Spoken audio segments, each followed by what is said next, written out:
नरेंद्र मोदी चुनाव पर चुनाव जीत रहे हैं और राहुल गांधी के ग्रहों की दशा न जाने कौन से पोजीशन में है बॉस, कि उनके कांड ही खत्म नहीं होते। अब संसद के धक्का मुक्की कांड ने राहुल गांधी की अलग फजीहत करा दी।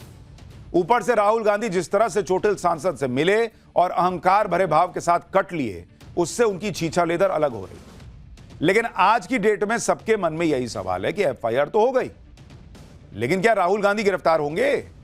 क्या राहुल गांधी जेल जाएंगे? क्या बीजेपी ने ऐसे ही एफआईआर करा दी या वाकई राहुल को जेल भेजने का कोई सीन भी है? आज पाठशाला में हम आपको इन सारे सवालों के जवाब देंगे। नियम कायदे क्या कहते हैं, सबूत क्या बता रहे हैं, पुलिस की जांच तो चल ही रही है। इस बीच राहुल गांधी के साथी सांसदों ने जो कह दिया वो क्या किसी गवाही से कम है?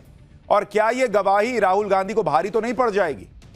आप भी सोच रहे होंगे कि राहुल गांधी के किन साथियों ने ऐसी गवाही दे दी जो राहुल गांधी को फंसा सकती है। भाई आज आपको सब दिखाऊंगा, सब बताऊंगा। पुलिस को सीसीटीवी फुटेज में क्या दिख गया है इसकी भी बात होगी। लेकिन आप कांग्रेस का एटीट्यूड देखिए बॉस। पहले इतना बवाल हो गया, दो सांसद अस्पताल में हैं, लेकिन कांग्रेस और उनका इकोसिस्टम चोटिल सांसदों को ही नौटंकीबाज बता रहा है और राहुल गांधी को हीरो बताने में लगा हुआ है। कांग्रेस वाले कहते घूम रहे हैं कि राहुल गांधी ने कुछ किया ही नहीं है, वो धक्का मार ही नहीं सकते किसी को। लेकिन धक्का तो मारा गया। किसने किसको मारा ये अब पुलिस की जांच बताएगी, क्योंकि धक्का मुक्की कांड की जांच का लोड दिल्ली पुलिस तो ले रही है, कांग्रेस ले ना ले। क्या दिल्ली पुलिस के हाथ वो वीडियो लग गया है जिसमें राहुल गांधी धक्का देते दिख रहे हैं? और सवाल यह भी है कि राहुल गांधी अगर दोषी साबित हुए तो उन्हें कितने साल की जेल होगी? क्या जेल जाते ही राहुल गांधी की संसद सदस्यता चली जाएगी? ये सब आज आपको विस्तार से बताऊं, क्योंकि इस कहानी में अभी कई क्लाइमैक्स आने बाकी है। लेकिन पहले देखिए कि आज क्या हुआ है। आज संसद सत्र का आखिरी दिन भी था।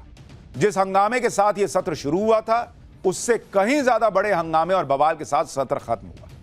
आज संसद सत्र के आखिरी दिन भी विरोध प्रदर्शन चलता रहा। अंबेडकर पर अमित शाह के बयान के विरोध में कांग्रेस ने प्रोटेस्ट किया। मल्लिकार्जुन खड़गे से लेकर प्रियंका वाड्रा तक प्रोटेस्ट में शामिल हुए। बीजेपी ने संसद सत्र के आखिरी दिन राहुल गांधी के खिलाफ जोरदार प्रोटेस्ट मार्च निकाला। बीजेपी सांसदों ने संसद के बाहर नारेबाजी करते हुए मार्च निकाला। राहुल गांधी माफी मांगो, गुंडागर्दी नहीं चलेगी जैसे नारे बीजेपी के मार्च में लग रहे थे।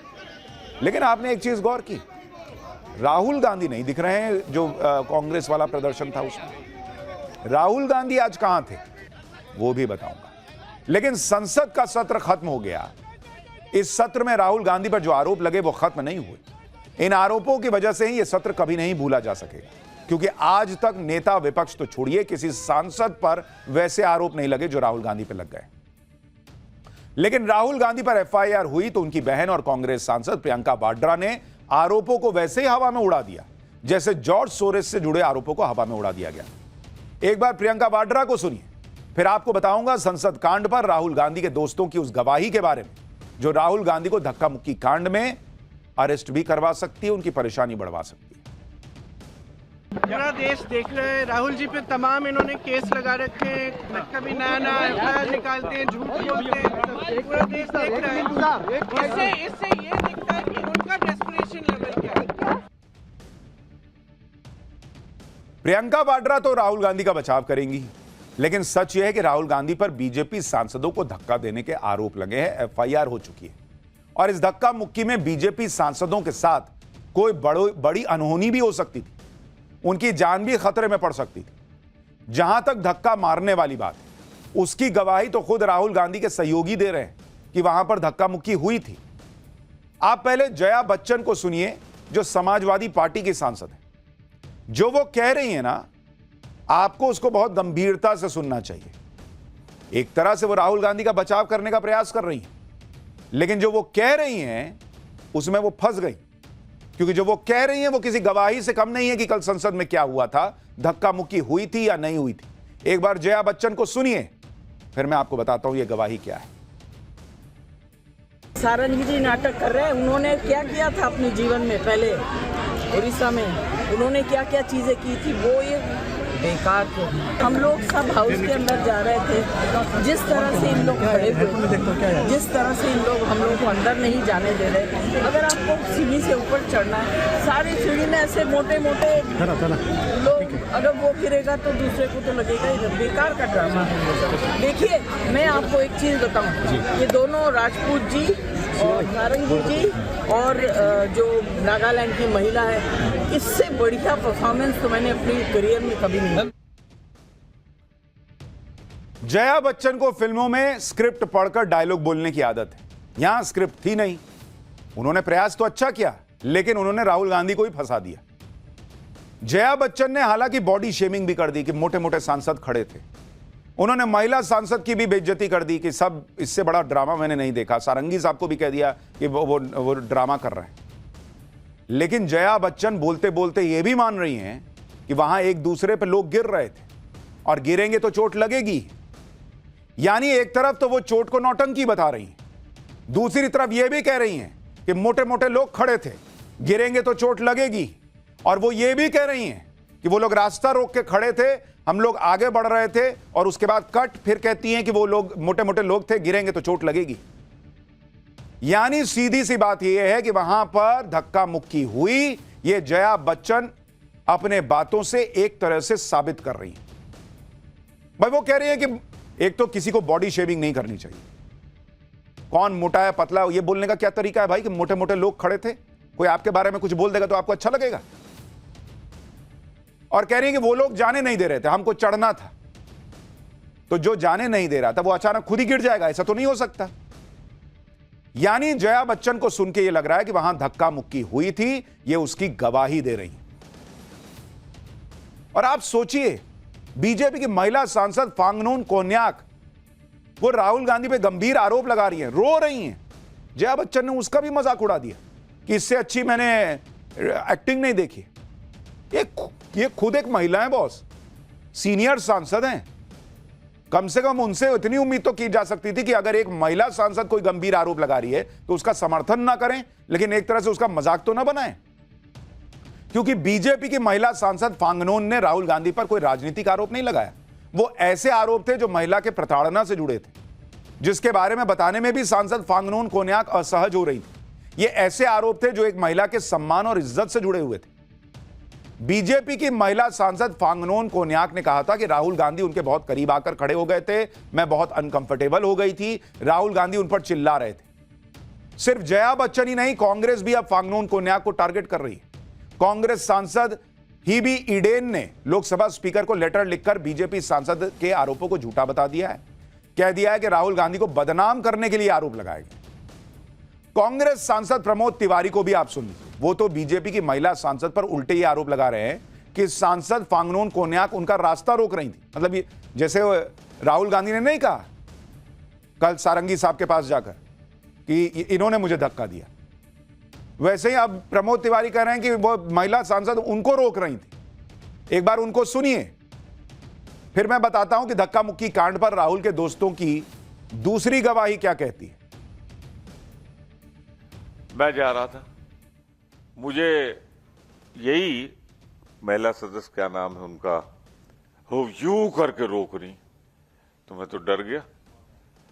तो जो कुछ हो रहा था, अरे यार नागालैंड वाली, क्या नाम उनका, कोन्याक, पी कोन्याक जी, मैंने तो अपने स्वास्थ्य का ध्यान में रखते हुए पीछे हट गया। मैं ये डर गए जैसे 70 साल के पतले दुबले व्यक्ति, बुजुर्ग व्यक्ति सारंगी साहब ने राहुल गांधी को धक्का दे दिया, वैसे ही महिला सांसद इनको रोक रही थी और ये डर गए, अरे बाप रे मेरी सेहत पता नहीं क्या हो जाएगा। राहुल गांधी के डिफेंस में न जाने अब क्या क्या कहा जा रहा है। कांग्रेस राहुल गांधी पर बोली जा रही हर बात को ही झुठला दे रही है। पुलिस के जांच को खत्म होने का भी इंतजार नहीं कर रही। लेकिन राहुल गांधी के इंडिया अलायंस के साथी जो बातें कह रहे हैं वो तो राहुल गांधी के खिलाफ एक तरह से गवाही है। उसको कैसे झुठलाइएगा भाई? जया बच्चन बोली ना वहां मोटे मोटे लोग खड़े थे, गिरेंगे तो चोट तो लगेगी। मतलब कोई आदमी खड़े खड़े खुद ही तो नहीं गिर गया होगा कि मैं गिर जाता हूं पीछे वाले को चोट लगाता हूं, इसका मतलब किसी ने पुश किया होगा। धक्का मुक्की कांड पर आप राहुल गांधी के एक और दोस्त की गवाही सुनिए जो इंडिया अलायंस से ही है। यह गवाही नंबर 2 है। यह है समाजवादी पार्टी की सांसद डिंपल यादव की गवाही, जो कल की घटना के वक्त संसद के मकर द्वार यानी संसद के एंट्रेंस पर ही खड़ी थी। डिंपल यादव ने भी जाने अनजाने में यह बात मान ली कि उस वक्त मकर द्वार पर काफी लोग थे, कुछ ऊपर जा रहे थे, कुछ रास्ता रोक रहे थे, इसलिए फंबल तो होगा ही, कुछ लोग गिरेंगे ही। सुनिए डिंपल यादव ने क्या कहा।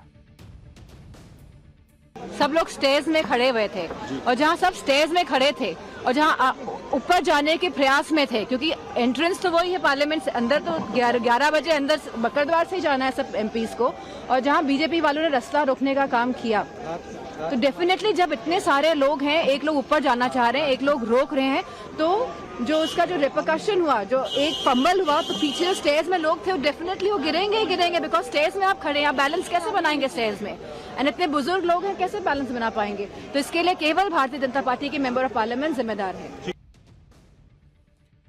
डिंपल यादव का यह बयान भी बहुत अहम है। वो साफ साफ कह रही हैं कि इतनी भीड़ में सीढ़ियों पर जो लोग थे वो तो गिरेंगे ही, बुजुर्ग लोग कैसे बैलेंस बनाएंगे। यानी डिंपल यादव ने यह मान लिया कि बीजेपी के सांसद सच में गिरे थे, कोई नौटंकी नहीं हो रही थी वहां पर, वो कोई झूठ नहीं बोल रहे कि अरे ऐसे ही चोट लग गया है और झूठ मूठ का नाटक कर रहा है, जैसा इंडी गठबंधन माहौल बना रहा गया, चोट लगी नहीं, गिरे नहीं, झूठे नाटक कर रहे हैं। डिंपल यादव भी मान रहे हैं कि वहां तो लोग गिरेंगे ही। दूसरी बड़ी बात जो आपको ध्यान देनी चाहिए इस बात में, इसलिए मैं कह रहा हूं ना कि ये गवाही से कम नहीं है, वो कह रही हैं कि एक लोग चढ़ने का प्रयास करेंगे तो दूसरे तो गिरेंगे ही। इसका मतलब यह है कि बीजेपी के सांसद वहां खड़े थे, चढ़ने का जबरदस्ती का प्रयास हुआ, इसलिए वहां पर लोग पीछे बैलेंस गड़बड़ा गए और गिर गए। सवाल यह है बीजेपी नहीं जाने दे रही है तो धक्का मार के घुसेंगे, इसका मतलब तो यही हुआ। आपको वहां पे कॉरिडोर बना हुआ था, मैंने आपको दिखाया, कॉरिडोर नहीं बना दिख रहा था, आपको लोगों को सिक्योरिटी को बुला के बोलना था कि इनको हटाइए भाई, ये नहीं जाने दे रहे हैं, या आप धक्का मार के घुस जाइएगा। इसका मतलब वहां धक्का मुक्की हुई है, धक्का मार के ऊपर चढ़ने का प्रयास हुआ है, उसी में ये कांड हुआ है। इसलिए मैं कह रहा हूं कि ये दोनों गवाहियां बड़ी इंपॉर्टेंट है। लेकिन इधर राहुल गांधी पर एफआईआर हुई, उधर उन्हें ऐसे नेता का साथ मिल गया जो काफी दिनों से उनसे दूरी बना रहे थे। आज अखिलेश यादव राहुल गांधी के समर्थन में उतर गए। अखिलेश यादव ने आज इस मुद्दे पर लोकसभा स्पीकर से मुलाकात की, लेकिन अखिलेश यादव भी बिना मकसद बिना मतलब के स्पीकर से ना मिलते अगर उन्हें इस बात की चिंता ना होती कि उनका भी एक सांसद यूपी में बुरी तरह से घिरा हुआ है।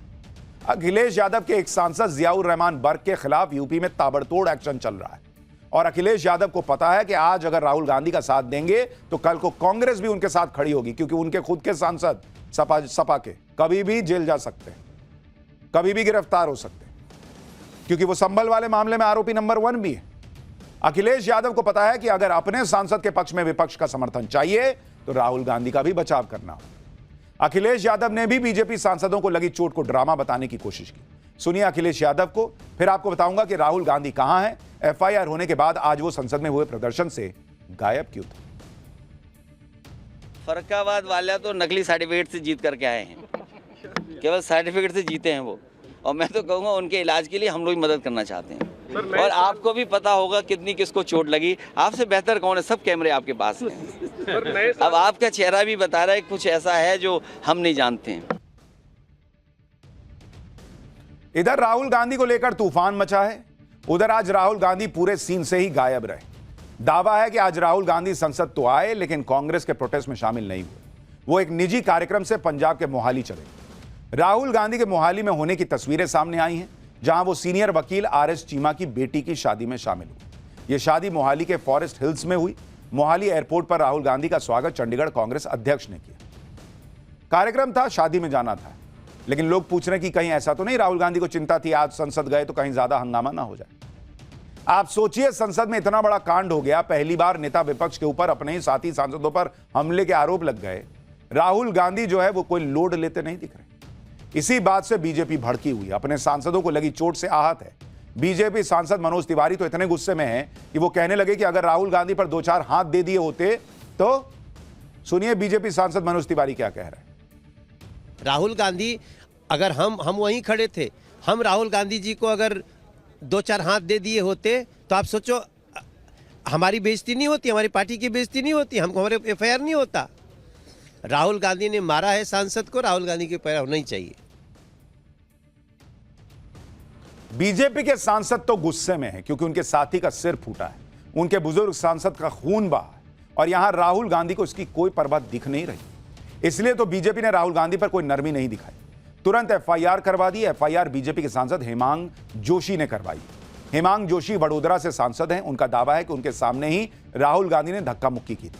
हेमांग जोशी ने एफआईआर में जो बताया उसके मुताबिक 19 दिसंबर को सुबह 10 बजे एनडीए सांसद संसद के मकर द्वार पर प्रदर्शन कर रहे हैं। सुबह 10:40 के करीब राहुल गांधी वहां पहुंचे।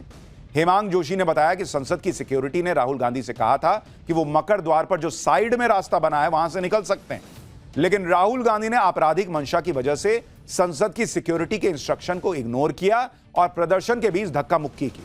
राहुल गांधी ने अपने साथ साथ इंडी गठबंधन के बाकी सांसदों को भी धक्का मुक्की के लिए उकसाया और एनडीए सांसदों की सुरक्षा को खतरे में डाल दिया। हेमांग जोशी ने कहा कि राहुल गांधी और उनके साथ मौजूद बाकी सांसदों ने जानबूझकर ताकत के साथ बीजेपी सांसद मुकेश राजपूत और प्रताप सारंगी को धक्का दिया। मुकेश राजपूत और प्रताप सारंगी और बाकी सांसद सीढ़ियों पर खड़े थे। राहुल गांधी के धक्का देने से मुकेश राजपूत और प्रताप सारंगी सीढ़ी से गिर गए। मुकेश राजपूत के सिर के पिछले हिस्से पर चोट लगी, प्रताप सारंगी के माथे पर चोट लगी। शिकायत में कहा गया कि राहुल गांधी ये अच्छी तरह जानते थे कि उनके धक्का देने से एनडीए सांसद गिर सकते हैं, उन्हें गंभीर चोट लग सकती है। इसके बावजूद उन्होंने जानबूझकर धक्का दिया। राहुल गांधी ने खुद तो धक्का मुक्की की, साथ में इंडी गठबंधन के बाकी सांसदों को भी इसके लिए उकसाया। यानी इस धक्का मुक्की के कांड में सिर्फ अकेले राहुल गांधी नहीं बल्कि बाकी लोग भी शामिल थे, यह आरोप लग रहा है। एफआईआर में भी आरोप के तौर पर राहुल गांधी और अन्य लिखा हुआ है, यानी जांच में बाकी लोगों का नाम भी सामने आ सकता है। इसलिए बीजेपी राहुल गांधी पर कोई नरमी बरतने के मूड में नहीं है। संसदीय कार्य मंत्री किरण रिजिजू ने तो साफ कह दिया कि राहुल गांधी पर पुलिस का एक्शन होना ही चाहिए। एक बार केंद्रीय मंत्री को सुनिए, फिर बताऊंगा कि क्या राहुल गांधी गिरफ्तार होने वाले हैं या नहीं। कांग्रेस के पास बोलने के लिए कुछ नहीं बचा तो अब हाथापाई पे उतर के आया। तो राहुल गांधी खुद एक नेता है और खुद इस तरह से धक्का मुक्की करना ये तो शोभा नहीं देता है। तो इसलिए हमारे सांसदों का कहना है कि राहुल गांधी के खिलाफ में पुलिस कार्रवाई भी होना चाहिए और साथ साथ में राहुल गांधी जी देश से माफ़ी मांगना चाहिए। ये हमारे एमपीज़ का जो डिमांड है वो तो जायज़ है। राहुल गांधी के खिलाफ एफआईआर तो हो गई, लेकिन अब आगे क्या होगा यह भी आपको जानना चाहिए। बहुत सारे लोग जानना चाहते हैं कि क्या राहुल गांधी अरेस्ट होंगे, नहीं होंगे, क्या होगा। हम आपको पूरी डिटेल बताते हैं, नियम, कायदे, कानून और एफआईआर में दर्ज धाराएं क्या कह रही। राहुल गांधी के खिलाफ जो केस है उसकी जांच दिल्ली पुलिस की क्राइम ब्रांच को सौंप दी गई। क्राइम ब्रांच ने अपनी जांच शुरू भी कर दी है। पुलिस सबसे पहले घायल सांसदों यानी मुकेश राजपूत और प्रताप सारंगी के बयान दर्ज करेगी। उसके बाद पुलिस सीसीटीवी और वीडियो फुटेज की भी जांच करेगी। घटना से जुड़े तमाम सीसीटीवी फुटेज और मोबाइल वीडियो की पड़ताल करेगी। मीडिया के पास मौजूद फुटेज को भी सबूत के तौर पर जमा किया जा सकता है। संसद से सीसीटीवी फुटेज के लिए दिल्ली पुलिस लोकसभा स्पीकर से परमिशन भी लेगी। धक्का मुक्की वाली घटना का रिक्रिएशन भी पुलिस कर सकती है। उसके बाद पुलिस राहुल गांधी और अन्य सांसदों को नोटिस भेज सकती है। सबसे पहले घटनास्थल पर मौजूद सांसदों से पूछताछ की जा सकती है। उसके बाद राहुल गांधी को समन भेजकर पूछताछ के लिए बुलाया जा सकता है। यह मामला बेहद संवेदनशील है, इसलिए पुलिस पूरी सावधानी के साथ इस मामले की जांच कर रही है। राहुल गांधी के खिलाफ दर्ज एफआईआर में कौन कौन सी धाराएं लगी हैं और उनके तहत क्या सजा मिल सकती है वो भी आपको डिटेल बताता हूं। भारतीय न्याय संहिता उसकी धारा 115 लगाई गई है, जिसका मतलब है जानबूझकर चोट पहुंचाना। जानबूझकर चोट पहुंचाना यानी ये सब जानबूझकर किया गया, ये आरोप लग रहा है। 1 साल की सजा है इसमें और 10,000 रुपए का जुर्माना लगाया जा सकता है और सजा दोनों हो सकती है। धारा 117 जानबूझकर गंभीर चोट पहुंचाना, इसमें 7 साल तक की सजा हो सकती है, जुर्माना भी लगाया जा सकता है।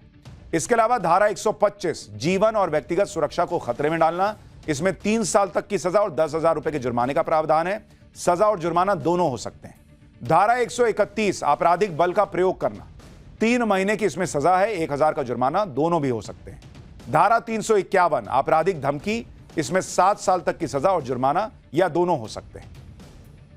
हालांकि राहुल गांधी के खिलाफ जो धाराएं लगी हैं उसमें अगर उनकी गिरफ्तारी हो भी जाती है तो उन्हें बेल मिल जाएगी।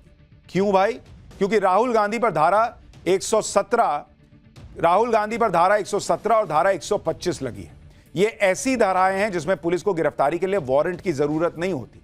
हालांकि इन धाराओं में गिरफ्तारी जरूरी नहीं है। साल 2014 में सुप्रीम कोर्ट ने यह गाइडलाइन जारी की थी कि ऐसे अपराध जिसमें 7 साल तक की सजा का प्रावधान है या उससे कम सजा का प्रावधान है, तो उसमें गिरफ्तारी मैंडेटरी नहीं है, मतलब जरूरी नहीं है। और राहुल गांधी पर जो धाराएं लगी हुई हैं उसमें मैक्सिमम सजा 7 साल तक की है। इसके अलावा ये वैसी धाराएं हैं जिसमें बेल मिल सकती है। ऐसे मामलों में कोर्ट ये मानती है कि बेल मिलना आरोपी का अधिकार होता है। इसलिए अगर राहुल गांधी गिरफ्तार हो भी गए तो वो लंबे वक्त जेल में नहीं रहेंगे। हो सकता है इधर गिरफ्तार हो और उधर उन्हें बेल मिल जाए, ये भी स्थिति बन सकती है। तो जिन्हें लग रहा है कि राहुल गांधी जेल चले जाएंगे, वैसी कोई स्थिति बनती भी दिख नहीं रही है। लेकिन अब यह समझिए कि राहुल गांधी अगर गिरफ्तार हो गए तो उसका सियासी इंपैक्ट क्या होगा। भाई, राहुल गांधी गिरफ्तार हुए तो कांग्रेस तुरंत विक्टिम कार्ड खेलना शुरू कर देगी। हो सकता है कि राहुल गांधी की गिरफ्तारी के विरोध में इंडी गठबंधन भी एकजुट हो जाए। गिरफ्तारी से सारा फोकस राहुल गांधी पर आ जाएगा। इंडी गठबंधन में राहुल गांधी का कद बढ़ जाएगा। लेकिन राहुल गांधी के जेल जाने से बीजेपी को कोई नुकसान भी नहीं होगा, क्योंकि अगले साल सिर्फ दिल्ली और बिहार में चुनाव है। अगर इसको चुनाव से जोड़कर देखिएगा तो दिल्ली में साल के शुरुआत में चुनाव है। दिल्ली चुनाव में राहुल गांधी की गिरफ्तारी के मुद्दे से बीजेपी से ज्यादा इंडी गठबंधन को ही नुकसान होगा, केजरीवाल को नुकसान होगा। खासतौर पर केजरीवाल को नुकसान इसलिए होगा क्योंकि अगर राहुल गांधी के लिए सेंटिमेंट गया तो वो केजरीवाल का वोट काटेंगे, बीजेपी का नहीं। बिहार में तो चुनाव अगले साल के अंत में नवंबर के आसपास होना है, तब तक तो यह मामला ही ठंडा पड़ जाएगा। यानी राहुल गांधी अगर गिरफ्तार हुए भी तो उसका कोई चुनावी और सियासी इंपैक्ट नहीं दिखेगा। दूसरी बात, राहुल गांधी की गिरफ्तारी से बीजेपी को फायदा ही होने की उम्मीद है। वो देश में यह मैसेज दे सकती है कि कानून सबके लिए बराबर है, कोई अगर गलत काम करेगा तो उस पर एक्शन होगा, फिर चाहे कितना भी सियासी नफा नुकसान हो। वैसे भी राहुल गांधी को लेकर कुछ बीजेपी समर्थक इस बात से नाराज रहते हैं कि राहुल गांधी के जॉर्ज सोरोस से कनेक्शन के आरोप के बावजूद, अमेरिका के डीप स्टेट से कनेक्शन के आरोप के बावजूद उन पर कोई एक्शन नहीं होता। उन समर्थकों को भी जवाब मिल जाएगा कि भाई राहुल गांधी ने कुछ गलत किया है तो कानूनी प्रक्रिया के तहत उन पर एक्शन हो रहा है। राहुल गांधी अभी नेता विपक्ष हैं, इसलिए यह सवाल है कि क्या एफआईआर से राहुल गांधी की सदस्यता चली जाएगी या नेता विपक्ष होने की वजह से वो गिरफ्तारी से बच जाएंगे। आपको इसके नियम भी समझने चाहिए। लोकसभा के नियम 232 के मुताबिक किसी भी सांसद की गिरफ्तारी तभी हो सकती है जब लोकसभा स्पीकर की अनुमति ली जाए, चाहे संसद चल रहा हो या न चल रहा हो। यानी राहुल गांधी को गिरफ्तार करने से पहले दिल्ली पुलिस को लोकसभा स्पीकर की अनुमति लेनी होगी अगर वो राहुल गांधी को गिरफ्तार करना चाहती है। स्पीकर को यह भी बताना होगा कि सांसद को किस गुनाह, किन धाराओं के तहत गिरफ्तार किया जा रहा है। बहुत से सवाल इस बात को लेकर भी लोगों के मन में है कि अगर राहुल गांधी गिरफ्तार हो गए तो क्या उनकी सदस्यता भी चली जाएगी। यह बात सच है कि जिन धाराओं के तहत राहुल गांधी पर एफआईआर दर्ज हुई है उसमें ये 3 ऐसी धाराएं हैं जिनकी वजह से राहुल गांधी की लोकसभा सदस्यता जा भी सकती है। लेकिन यह तभी होगा जब इस पूरे मामले की सुनवाई हो जाएगी और राहुल गांधी कोर्ट से दोषी साबित हो जाएंगे। रिप्रेजेंटेशन ऑफ पीपल एक्ट 1951 के सेक्शन 8 के तहत अगर उन्हें कम से कम 2 साल या उससे ऊपर की सजा होती है, ऐसी स्थिति में उनकी लोकसभा सदस्यता चली जाएगी और उनके 6 साल चुनाव लड़ने पर भी रोक लग जाएगी। जैसे अभी कुछ दिन पहले एक मामले में उनकी सदस्यता गई थी, लेकिन अभी तो यहां एफआईआर ही हुई है, तो राहुल गांधी की सदस्यता जाने का कोई सीन ही नहीं। राहुल गांधी के खिलाफ बीजेपी सांसद निशिकांत दुबे ने भी मोर्चा खोला हुआ है। निशिकांत दुबे ने राहुल गांधी के खिलाफ विशेषाधिकार हनन और सदन के अपमान का नोटिस दे दिया है। निशिकांत दुबे का आरोप है कि गृह मंत्री अमित शाह के बयान को तोड़ मरोड़कर शेयर किया गया। स्पीकर से अपील है कि मामले को विशेषाधिकार समिति के पास भेजा जाए और जब तक समिति फैसला नहीं करती राहुल गांधी को लोकसभा से निलंबित कर दिया जाए। निशिकांत दुबे वो सांसद हैं जो कल धक्का मुक्की के वक्त मौके पर मौजूद थे, जो राहुल गांधी पर उस वक्त भड़क रहे थे। आज निशिकांत दुबे ने कांग्रेस के उन आरोपों का भी जवाब दिया जिसमें कांग्रेस कह रही है कि मल्लिकार्जुन खड़गे के साथ भी धक्का मुक्की हुई थी। एक बार सुनिए निशिकांत दुबे इस पर क्या जवाब दे रहे हैं। उस तरफ तो 150-200 कैमरा था, तो मैंने कहा एक भी कैमरा से कोई फुटेज दिखा दीजिए। पत्रकार तो हमारे नहीं है ना, जिस तरफ से वो आ रहे थे उधर तो केवल कैमरा ही था ना, जिस तरफ प्रताप सारंगी जी गिरे वो उधर तो कोई कैमरा ही नहीं था। तो एक भी फुटेज दिखा दीजिए ना, या उनके चमचे जो बना रहे थे फुटेज वो दिखा दें। झूठ का कोई पाँव नहीं होता है, और मैं बताऊं ये लोग झूठ की पराकाष्ठा। इधर कांग्रेस इस बात को मुद्दा बना रही है कि कांग्रेस की शिकायत पर कोई कार्रवाई नहीं हो रही। कांग्रेस ने कहा है कि धक्का मुक्की वाली घटना के बाद लोकसभा स्पीकर को चिट्ठी लिखी गई। पुलिस में भी शिकायत की थी कांग्रेस ने, लेकिन दोनों का ही कोई जवाब नहीं मिला। कांग्रेस सांसद गौरव गोगोई को भी सुनिए। हमारे तरफ से भी चिट्ठी गई कि लोग प्रियंका गांधी जी लोकसभा के महिलाओं सांसदों पर ऐसा कल हुआ, उस चिट्ठी का कोई जवाब क्यों नहीं? ना सदन के अंदर कोई जवाब, और जो एफआईआर दर्ज किए गए ना उसका कोई जवाब। सूत्रों से खबर यह भी मिल रही है कि कांग्रेस की शिकायत को भी दिल्ली पुलिस की क्राइम ब्रांच देख रही है। उधर केंद्रीय मंत्री शिवराज सिंह चौहान ने आज आरएमएल हॉस्पिटल में बीजेपी के दोनों घायल सांसदों से मुलाकात की। बीजेपी सांसद प्रताप सारंगी को सिर में गंभीर चोट लगी थी और उनको आईसीयू में रखा गया है। फर्रुखाबाद से बीजेपी सांसद मुकेश राजपूत भी आरएमएल में एडमिट हैं, उनको भी चोट आई है। शिवराज सिंह चौहान ने दोनों नेताओं से मिलकर उनकी सेहत का हाल भी जाना। बीजेपी के दोनों घायल सांसदों की तबीयत अब कैसी है वो भी आपको बताता हूं। राम मनोहर लोहिया अस्पताल ने दोनों सांसदों का मेडिकल बुलेटिन जारी किया, जिसके मुताबिक प्रताप सारंगी और मुकेश राजपूत दोनों की हालत स्थिर है। दोनों ही सांसदों का ब्लड प्रेशर कंट्रोल में है। मुकेश राजपूत को सिर में भारीपन है और चक्कर आ रहे हैं। प्रताप सारंगी दिल के मरीज हैं, उन्हें निगरानी में रखा गया है। दोनों ही सांसद अभी एक दिन और आईसीयू में ही रहेंगे। प्रोटोकॉल के मुताबिक दोनों सांसदों को मेडिकल ऑब्जर्वेशन में रखा गया है। वो कब डिस्चार्ज होंगे इस पर फैसला आगे होगा।